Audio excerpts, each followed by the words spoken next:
अस्सलाम वालेकुम दोस्तों, चौधरी कलीमुल्लाह एक नई शॉर्ट वीडियो के साथ आपकी खिदमत में हाजिर है। दोस्तों यहाँ पे हमारे पास 550 वाट के जिनको के सोलर पैनल लगे हुए हैं। ठीक है, 10 सोलर पैनल हैं।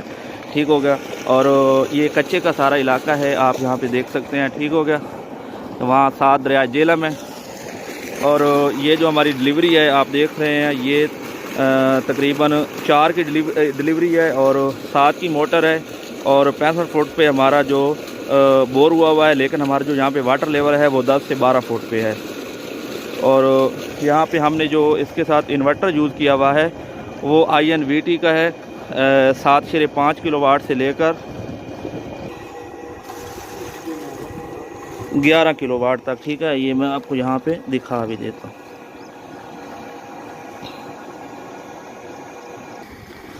तो दोस्तों उम्मीद करता हूँ आपको आज की ये हमारी शॉर्ट वीडियो जो है वो पसंद आई होगी।